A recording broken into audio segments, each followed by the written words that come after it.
আসসালামু আলাইকুম। আজকে কিল মুভিটি নিয়ে কথা বলবো, যেটা রিসেন্টলি বলিউডে রিলিজ হয়েছে। মুভিটিতে তুলিকা নামের একটি মেয়েকে দেখানো হয়, যার বয়ফ্রেন্ড হচ্ছে আমৃত। আমৃত নামের ছেলেটির সাথে মেয়েটির 4 বছর ধরেই রিলেশনশিপে রয়েছে এবং তাদের অপেক্ষার অবসান ঘটিয়ে একটা ট্রেন জার্নির সময় আমৃত তুলিকাকে বিয়ের জন্য প্রপোজ করে।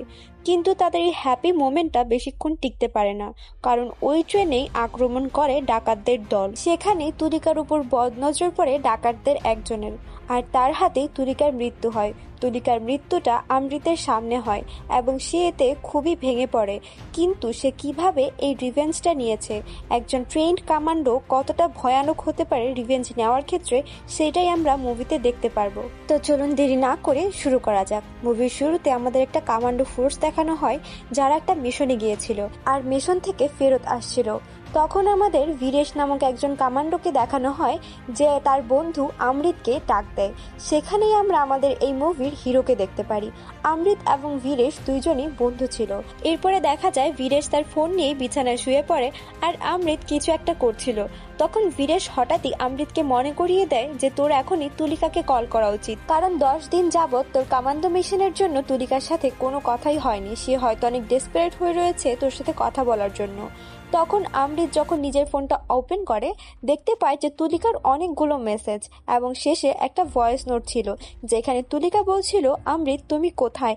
আমার বাবা আমার এঙ্গেজমেন্ট ফিক্স করে ফেলেছে, কিন্তু আমি তো তোমাকে ভালোবাসি, তাই আমি অন্য কাউকে বিয়ে করতে পারবো না। তুমি কোথায়? তুমি আমার মেসেজগুলো পাওয়া মাত্রই দ্রুত আমার সাথে এসে দেখা করো, অথবা আমাকে সাথে সাথে কল করো। তারপরে আমৃত তুলিকাকে দ্রুত কল করে আর বলে যে আমি তোমার সাথে এখনই দেখা করতে আসছি।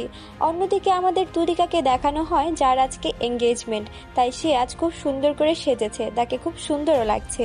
তুলিকা তার বোনের সাথে গাড়িতে করে একটা হোটেলের সামনে আসে, যেখানে তার বোনকে দেখানো হয়, যার নাম হচ্ছে আহানা।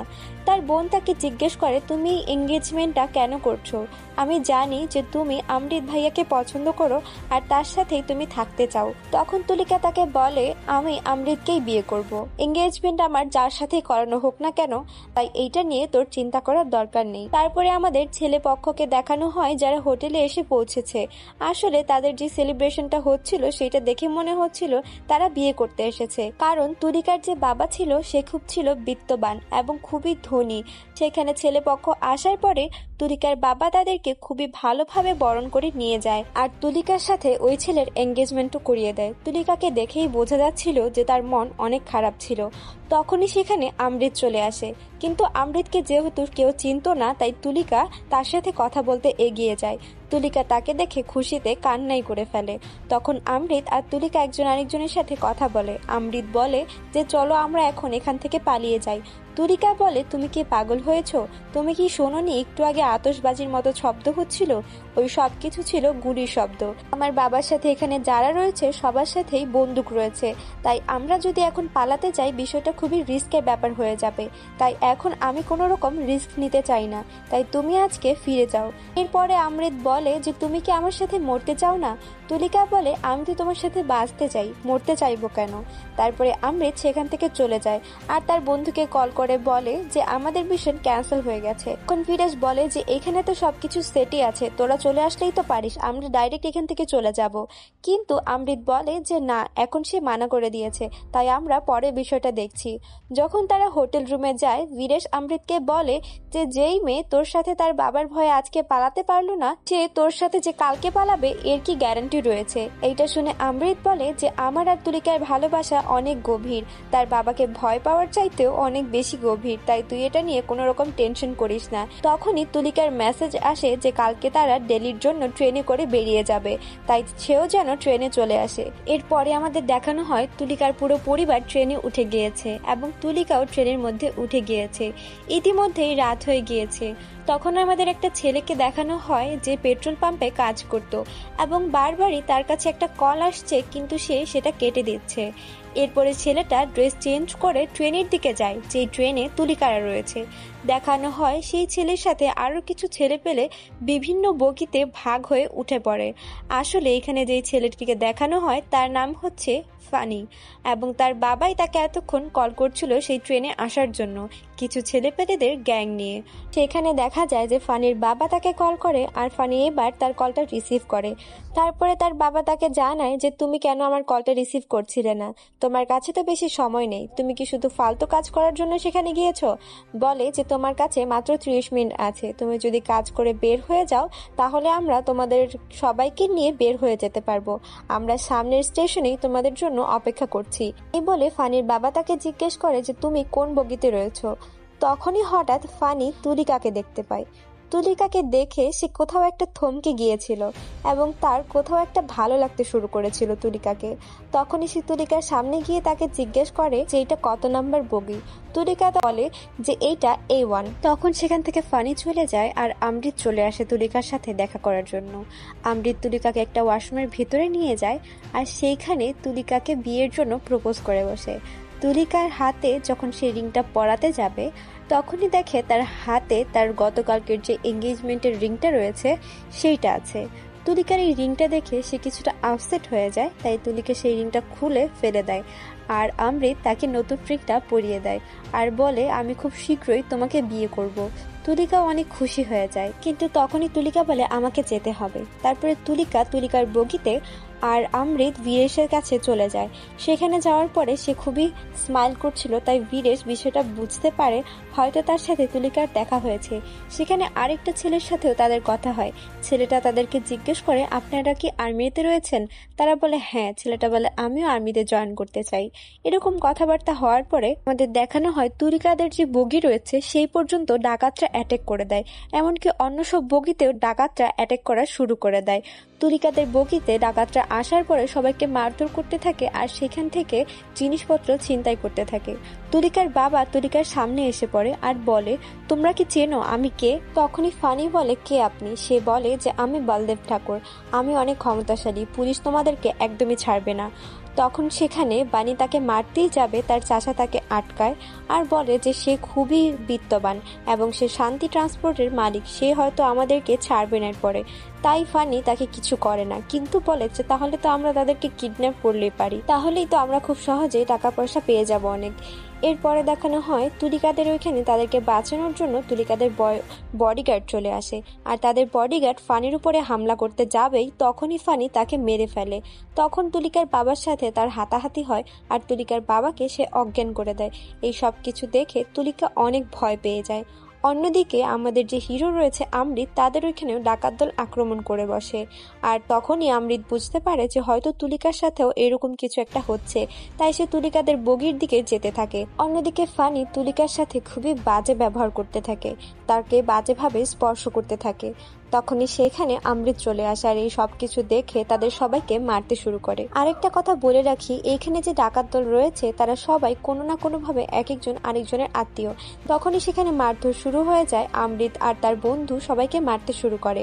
মারামারির এক পর্যায়ে দেখা যায় চাচা তুলিকার মাকে মারতেই যাবে, এমন সময় অমৃতের বন্ধু ভিয়াস সেই চাকুটা তুলিকার চাচার পেটের ভিতরে ঢুকিয়ে দেয় এবং সে ওখানে মারা যায়। মারা যাওয়ার পরে সিচুয়েশনটা আরো খারাপ হয়ে যায়, কিন্তু অমৃত আর বিরাট সিচুয়েশনটা কোনো মতে হ্যান্ডেল করে নেয়। এরপরে দেখানো হয় যে ফানিরা সেখান থেকে চলে গিয়েছে কিছুক্ষণের জন্য, আর তখন তুলিকার বাবার যখন জ্ঞান ফেরে তখন সে তারা জিজ্ঞেস করে যে অহনা কোথায়? অহনাকে তো তারা দেখছে না। অহনা ওয়াশরুমে যাওয়ার জন্য গিয়েছিল কিন্তু সে এখনো ফেরেনি। তখন আমটি তাদেরকে আশ্বস্ত করে যে আমি অহনাকে খুঁজে বের করব, আপনারা বর্তমানে একটা সেফ বগিতে চলুন। অমৃত তাদেরকে অনেকটা বগিতে রেখে আসে আর তখনই তুলিকা তাকে জিজ্ঞেস করে তুমি কি ঠিক আছো? তুমি আমাদের সাথে থেকে যাও, তোমার এখন যাওয়ার দরকার নেই। কিন্তু অমৃত বলে যে তুমি তোমার ফ্যামিলির সাথে এখন থাকো, আমি পরে এসে তোমার সাথে আবারও দেখা করব আর তোমার কাছে ফিরে আসবো, তুমি কোনো রকম টেনশন করো না। এখন বর্তমানে অহনাকে খুঁজতে যাওয়াটা ইম্পর্টেন্ট। তারপরে তারা সেখান থেকে চলে যায়। যাওয়ার পরে অন্য বগিতে দেখানো হয় যেখানে ফানিরা রয়েছে আর ফানি বলছে তার বাবাকে এই সম্পর্কে কিছু না বলতে, কিন্তু রাবি আর সহ্য করতে পারছে না, তাই তারা অমৃত আর তার বন্ধুকে মারার জন্য ছুটে যায়। সেখানে যাওয়ার পরে অমৃত আর তার বন্ধুর সাথে আবারও মারামারি শুরু হয়ে যায়, কিন্তু তারা দুইজন এতটাই শক্তিশালী ছিল যে এতগুলো মানুষ মিলেও তাদের সাথে পেরিয়ে উঠছিল না। তখনই ফানি একটা কাজ করে যে সে একটা পিচ্ছিকে ধরে তার গলার মধ্যে চাকু ধরে আর বলে তুমি যদি আর সবাইকে মারতে থাকো তাহলে আমি এই পিচ্ছিকে মেরে ফেলবো। তখন দুই কামান্ডো একটু সরে দাঁড়ায় আর বানি এই সুযোগে বিরাটকে গুলি করে বসে। বিরাটের গুলি লাগাতে সে কিছুটা আহত হয়ে যায় আর ফানি এই সুযোগ নিয়ে তাকে সেখান থেকে ধরে নিয়ে যায়। অমৃত অনেক চেষ্টা করে কিন্তু সে অন্য বগিতে চলেই যায়। অন্যদিকে অমৃত রাবিকে বেঁধে ফেলে আর তখনই সেখানে তুলিকা আর তার বাবা চলে আসে। তুলিকা তখন তাকে অহনার কথা জিজ্ঞেস করতেই যাবে কিন্তু অমৃত তাকে থামিয়ে দেয় আর রাবির দিকে ইশারা করে, কারণ অহনা যেহেতু তাদের ফ্যামিলি থেকে বের হয়ে গিয়েছে ডাকাত দল আক্রমণ করার আগেই, তাই তারা হয়তো জানে না অহনা তাদের ফ্যামিলির অংশ, তাই সে যেহেতু দূরে আছে সে সেফ আছে। এরপরে তারা রাবিকে বেঁধে ফেলে একটা দড়ির সাহায্যে আর ট্রেনের বাহিরের দিকে মুখ করে ঝুলিয়ে দেয় আর তাকে অনেক জিজ্ঞেস করে যে কোনো ইনফরমেশন সে দিতে পারে কিনা, এই বগিতে কতজন মানুষ আছে এবং কোন কোন বগিতে মানুষ রয়েছে। সে কোনো কিছু বলতে চায় না কিন্তু শেষমেশ অমৃত তাকে বলাতে বাধ্য করে। সে কিছু ইনফরমেশন দেয়, তার ইনফরমেশনগুলো হিসেব করার পরে অমৃত বুঝতে পারে যে কোন কোন বগি ব্লক করে রয়েছে। এখন তার একটাই প্ল্যান যে সে অহনাকে খুঁজে বের করবে আর তার বন্ধুকেও নিয়ে আসবে। তারপর আমরা অহনাকে দেখতে পাই যে একটা বগিতে বসে রয়েছে আর তার সামনেই ভিয়াস রয়েছে, তার এক সিট সামনেই ভিয়াসকে রাখা হয়েছে। এরপর যে নেটওয়ার্ক জ্যামারটা তারা এনেছিল সেটা অফ করে দেয় বেনির সাথে কথা বলার জন্য। বেনিকে সবকিছু জানালে সামনে একটু ট্রেনটা স্লো করা হয় আর বেনিও ট্রেনের মধ্যে উঠে পড়ে। সে উঠে পড়ে তার ভাইয়ের মৃত্যু দেখে যেন একদম পাগল হয়ে যায় আর রিভেঞ্জ নেওয়ার জন্য একদম পাগল হয়ে তার বন্ধুকে প্রচুর মারতে থাকে, অর্থাৎ অমৃতের যে বন্ধুকে তারা উঠিয়ে নিয়ে গিয়েছিল। তখনই ফানি তাকে আটকায় আর বলে, এখন যদি ওকে মেরে ফেলি তাহলে আমরা রাবিকে পাবো না, কারণ ওর যে বন্ধু রয়েছে সে রাবিকে তুলে নিয়ে গেছে। তখন সে জিজ্ঞেস করে যে এইরকমটা কে করেছে। তখন ফানি বলে যে বলদেব ঠাকুরের জন্য এই সব কিছু হয়েছে। বেনি এটা বিশ্বাস করতে না চাইলেও এক পর্যায়ে গিয়ে সে বিশ্বাস করতে বাধ্য হয় আর বলে যে তার যে ফ্রেন্ড রয়েছে তাকে আমার চাই এবং বলদেব ঠাকুরকেও আমি মেরে ফেলতে চাই। তখন ফানি বলে যে তারা যেভাবে মারামারি করে সেটা দেখে মনে হয় যে তারা দুইজনই কামান্ডোতে রয়েছে এবং তাদের সাথে ডিল করতে হলে আমাদের টেকনিক্যালি খেলতে হবে। এরপরে দেখা যায় ফানি একটা রশি ট্রেনের উপরে আটকে দেয় এবং রাবির বগিতে যাওয়ার জন্য ট্রেনের উপর দিয়ে যেতে থাকে। এরপরে যখন সে উপর দিয়ে যাচ্ছিল তখনই অমৃত তাদের বগিতে চলে আসে আর আবারও সেখানে মারধর করতে শুরু করে, কারণ সে তার বন্ধুকে ছাড়িয়ে নিতে চায়। যখন সে সেখানে মারধর করতে থাকে সেখানে আরেকজন লোক চলে আসে যে অমৃতকে প্রচুর মারে এবং মারার পরে সে কিছুটা বেহুশ হয়ে যায়। রিয়া সেখানে সবকিছু দেখছিল, তাই সে চেষ্টা করে কোনো মতে তার হাতের বাঁধনটা খুলে আবারও মারধর করতে শুরু করে। ভিয়াসকে বাঁচাতে এসে সেখানে যে দুইটা ছেলের সাথে তারা আগে কথা বলেছিল সেই ছেলেরাও তাকে বাঁচাতে এগিয়ে আসে, কিন্তু ওই লোকের হাতে তারা একজন মারা পড়ে। তারা মারা যাওয়ার পরে তার মায়ের চিৎকারে যেন পুরো বগিটা কেঁপে ওঠে। তখনই অমৃত এটা দেখছিল। এই মর্মাহত দৃশ্য দেখে সে নিজেকে খুবই সামলাতে পারছিল না আর ভিয়াসও খুবই আটকে উঠেছিল। তখন দেখানো হয় অমৃত আবারও তাকে মারতে যায় কিন্তু সে আবারও বেহুশ হয়ে পড়ে তার মার খেয়ে। এরপরে ভিয়াসও কোনো মতে তাকে আটকানোর চেষ্টা করে কিন্তু পারে না। অন্যদিকে আমাদেরকে ফানিকে দেখানো হয় যে রাবির বগিতে পৌঁছে গিয়েছে এবং তাকে বাঁচিয়ে তুলিকার পিছে পিছে যাচ্ছে। তুলিকা তার থেকে বাঁচার জন্য অন্য বগিতে যাওয়ার চেষ্টা করছে কিন্তু শেষমেশ তারা কাছাকাছি এসে পড়েছে। ফানি তাকে মারার জন্য এগিয়ে যেতে থাকে কিন্তু তুলিকা তাকে ছুরি দিয়ে আঘাত করে যেটা তাকে অমৃত দিয়েছিল, কিন্তু সে তো আর তাদের মতো দক্ষ না, তাই তার সাথে পেরে ওঠে না। ফানি তার থেকে সেই ছুরিটা নিয়ে নেয়। অন্যদিকে অমৃত পিছুর বগি থেকে কাঁচের দরজা দিয়ে সবকিছুই দেখতে পাচ্ছিল। এরপরে ফানি তুলিকার পেটে চাকু দিয়ে আঘাত করে এবং সে প্রচুর রক্তাক্ত হয়ে যায়। তার সেই রক্তাক্ত হাতটা সে কাচের মধ্যে রেখেছিল। সে দরজাটা হয়তো খোলার চেষ্টা করতে চেয়েছিল কিন্তু পারছিল না। অমৃত সবকিছু দেখছিল কিন্তু সে অপারগ ছিল। নিজের শরীরের সর্বোচ্চ শক্তি দিয়েও যেতে পারছিল না, কারণ তাকে দুমড়ে মুচড়ে কেউ ধরে রেখেছিল। এরপরে দেখানো হয় যে ফানি তুলিকার উপরে কোনো রকম রহম করে না, সে বরং তুলিকাকে পেছন থেকে আরেকটা আঘাত করে। সে রক্তাক্ত হয়ে যায়। তার বাঁচার যেন আর কোনো আশাই ছিল না। সে হয়তো ভাবছিল যে সে বাঁচতে চেয়েছিল, সে অমৃতের সাথে সুন্দর একটা জীবন চেয়েছিল, কিন্তু হয়তো সেগুলো অসম্ভব না। ফানি হয়তো তুলিকাকে শেষবারের মতো দেখার সৌভাগ্য অমৃতকে দিতে চাচ্ছিল না, তাই তুলিকাকে ট্রেন থেকে ফেলে দেয়। পাশ দিয়ে অন্য একটা ট্রেন যাচ্ছিল এবং তখনই তুলিকাকে ফেলে দেওয়া হয়, তাই তুলিকার পুরো দেহ ছিন্ন বিচ্ছিন্ন হয়ে যায়। সেই দৃশ্যটা কি যে মর্মাহত সেটা হয়তো ভাষায় প্রকাশ করা যাবে না। অমৃত এত মার খাওয়ার পরে আর জেগে থাকতে পারে না, সে অজ্ঞান হয়ে হয়ে যায়। এই সব কিছু ভাবতে ভাবতে সে ইমোশনাল হয়ে পড়েছিল আর তার ভেতরকার দানবটা যেন জেগে গিয়েছিল। ডাকাত দলের যাকেই পাচ্ছিল এমন মর্মাহতভাবে তাদেরকে মারছিল, সেটা দেখলে হয়তো আপনিও আঁতকে উঠবেন। এরপরে ফানি, রাভি আর তাদের বাবা সেখান থেকে পালিয়ে যায়, অন্য বগিতে চলে আসে আর ভাবতে থাকে যে কিভাবে একটা কামান্ডো এরকম ভাবে মারছে। ফানি তার বাবাকে বলে যে তার প্রেমিকাকে আমরা মেরেছি বিধায় সে এরকম করছে। তার বাবা বলছে কি দরকার ছিল তার প্রেমিকাকে তোকে মেরে ফেলার, এখন তো সে সবাইকে মেরে ফেলছে, এমনকি আমাদেরকেও মেরে ফেলবে। যদি আমরা এখান থেকে বাইরে চলে যাই তাহলে ওই মেয়ের বাবা আমাদেরকে ছাড়বে না, আর যদি আমরা ট্রেনে থাকি তাহলে এই কামান্ডো আমাদেরকে ছাড়বে না, আমরা কোথাও সেফ নই। যদি আমাদের বাঁচতে হয় তাহলে ওই দুইজনকেই আমাদেরকে মেরে ফেলতে হবে। তখন ফানি বলে যে কেন, আমরা তো ওদের ফ্যামিলিকে আটকে রেখে ওদের কাছ থেকে টাকা আদায় করব, এরপরে আমরা তাদেরকে মেরে ফেলবো। আসলে সে একটু সাইকোপ্যাথ টাইপের ছিল, সেটাই সেখানে বোঝা যাচ্ছিল। এরপর যখন তুলিকার বাবা ভেতরের দিকে যায়, তুলিকার মা তাকে জিজ্ঞেস করে যে তুলিকা কোথায়, অহনা কোথায়, কিন্তু তুলিকার বাবা বলে যে তুলিকাকে তারা মেরে ফেলেছে, অহনাকে এখনো পাওয়া যায়নি।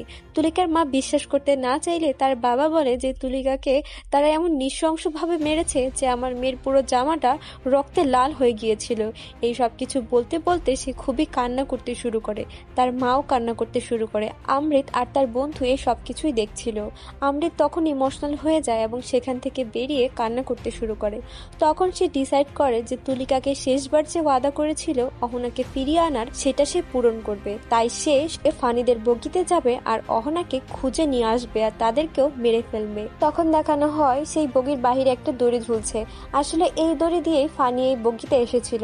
তখন অমৃত সেখান দিয়ে যেতে চাচ্ছিল আর তার বন্ধুও তার সাথে যেতে চাচ্ছিল, কিন্তু সে তার বন্ধুকে বলে যে তোর অবস্থা এখন ঠিক নয়, এখানেই থাক, আমি যাচ্ছি। তারপরে অমৃত সেখান থেকে বেরিয়ে পড়ে আর পৌঁছে যায় একটা বগিতে। সেখানে যাওয়ার পরে সে একটা ডাকাতকে অনেক মারধর করে আর তার অবস্থা অনেক খারাপ হয়ে যায়। সে বলে যে তুই যা আর তোদের দলের মানুষকে বল যে আমি আসছি তাদেরকে মারার জন্য। তখন ওই ছেলেটা কোনো রকম ভাবে সেই ডাকাতদের বগিতে গিয়ে পৌঁছায় আর বলতে বলতেই সে মারা যায় যে কমান্ডো আসছে তাদেরকে মারার জন্য।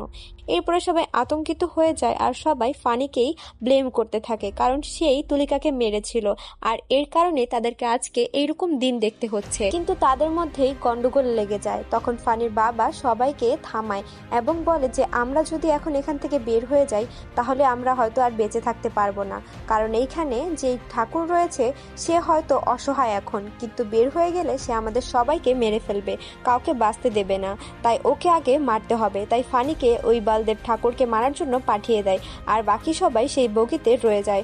অন্যদিকে অমৃত সেখানে আসছিল, তখন অমৃত সামনের দিকে যাচ্ছিল আর অনেককে মারছিল। তখন সেখানে সিদ্ধি আসে। সিদ্ধি ঢুকে দেখে যে সেই বগিতে কয়েকজন ডাকাতকে মেরে ঝুলিয়ে রাখা হয়েছে। এই সব কিছু দেখে সে সামনের দিকে তাকিয়ে দেখে যে অমৃত দাঁড়িয়ে রয়েছে। তখন তার সাথে অমৃতের অনেক হাতাহাতি হয়। এক পর্যায়ে অমৃত ট্রেন থেকে পড়েই যাচ্ছিল, তখনই ওই ছেলেটার যে মা রয়েছে, যেই ছেলেটা মারা গিয়েছে, তার মা হকি স্টিক দিয়ে সিদ্ধির মাথায় এমনভাবে আঘাত করে যে সে শেষমেশ মারা যায়। সেই মা তার ছেলের মৃত্যুর বদলা নেয় সিদ্ধিকে মেরে, আর শেষমেশ অমৃত ভিতরে চলে আসে। এরপরে আমাদের দেখানো হয় যে বালদেব আর অন্য সবাই মিলে কিছু কাপড়ে আগুন লাগিয়ে দেয় যাতে বাহির থেকে এটা দেখে, কারণ তার একটা স্টেশনের সামনে দিয়ে যাচ্ছিল, যাতে বাইরে থেকে মানুষ সেটা দেখে ট্রেনের ভেতরে যে পুলিশকে বাইরের মানুষ দেখে ইনফর্ম করলে তারা সেই বগিতে চলে আসে আর সবাইকে খুঁজতে থাকে। আর অন্যদিকে দেখানো হয় যে ডাকাত দলেরা রয়েছে তারা সামনের স্টেশনে নেমে পড়ে, কিন্তু সেখানে যে পুলিশরা গিয়েছিল তারা তাদের উপরে গুলি ছুটতে থাকে। আর অন্যদিকে ফানির বাবা গিয়ে দেখে যে সিদ্ধি মারা গিয়েছে এবং তাকে তারাই হয়তো কেউ মেরে ফেলেছে। এই সব কিছু দেখে সে খুবই শকড হয়ে যায়, কারণ সিদ্ধি তার খুব কাছের ছিল। এরপরে দেখা যায় যে ট্রেন থেকে নেমে গিয়েছে। তখন ট্রেনে বাকি যে ডাকাতরা ছিল তারাও প্ল্যান করে যে তারা ট্রেন থেকে নেমে যাবে। এরপরে দেখানো হয় ডাকাতের সবাই সামনের দিকে এগিয়ে গিয়েছে আর পুলিশরাও সেখানে রয়েছে, কিন্তু তারা কোনোভাবেই সেখান থেকে বের হতে পারে না, বরঞ্চ অনেকে গুলি খেয়ে সেখানে মারা যায়। অহনাও তার বাবার কাছে পৌঁছে যায়। বাকি ডাকাতেরা অনেকে মারা যায় এবং বেনি আর কয়েকজন বেঁচে থাকে। ফানি পালিয়ে না গিয়ে পুলিশের গুলি খেয়ে সেই বগিতে উঠে পড়ে যেখানে বালদেব আর তার পরিবার রয়েছে। আর পুলিশরাও এখানে কিছু করতে পারে না, কারণ ফানি সেখানে আসার পরেই সব পুলিশকে মেরে ফেলে। তখন বলে যে আরে একজনকে তো মেরেই ফেলেছি, এখন দেখি আরেকজন হাজির হয়ে গিয়েছে।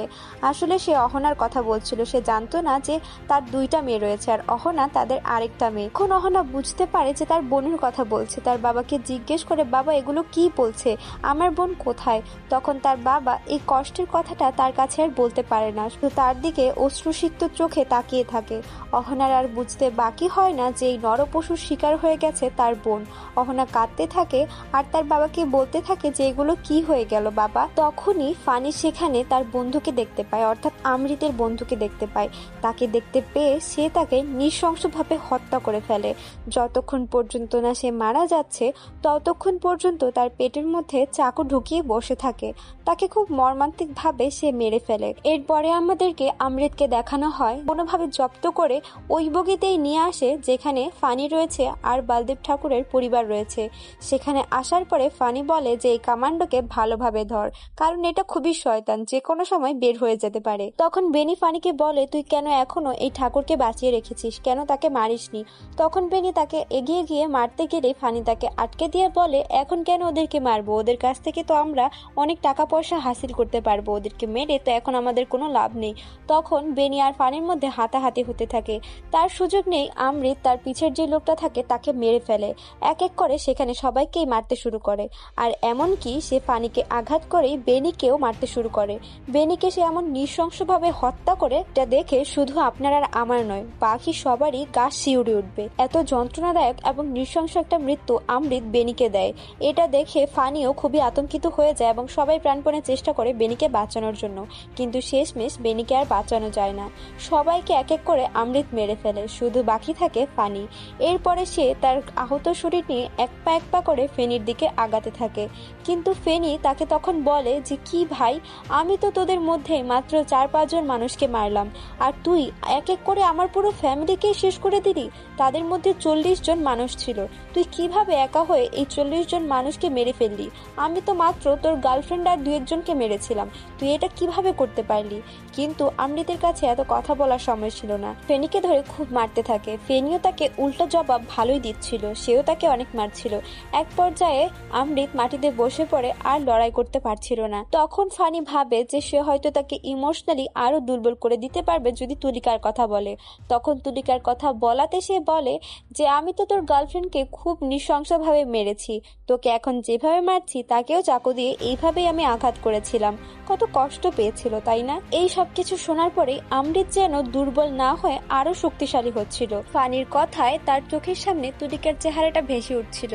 তখনই আমৃত আবারও উঠে দাঁড়ায় এবং আবারও ফানিকে মারতে শুরু করে এবং প্রচুর যন্ত্রণাদায়ক মৃত্যু তাকে দেওয়ার চেষ্টা করে। তো ফানি মৃত্যুর জন্য আকুতি বিনতি করতে থাকে, কারণ সে তাকে এতটাই যন্ত্রণা দিচ্ছিল।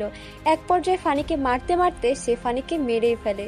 দূর থেকে অহনা এবং তার বাবা এই সবকিছু দেখছিল এবং মনে মনে যেন খুব একটা শান্তি পাচ্ছিল। এরপরে ফানি সেখানেই মারা যায়। এখানে হয় সেখানে একটা বেঞ্চের মধ্যে গিয়ে আমৃত তার ক্লান্ত দেহটা নিয়ে এবং আহত মনটা নিয়ে বসে, কারণ এই ট্রেনটার মধ্যে সে তার জীবনের সবচেয়ে গুরুত্বপূর্ণ 2 জন মানুষকে হারিয়েছে। একজন হচ্ছে তার প্রেমিকা আর আরেকজন হচ্ছে তার প্রাণপ্রিয় বন্ধু। হয়তো এই সবকিছু সে কখনোই ওভারকাম করতে পারবে না।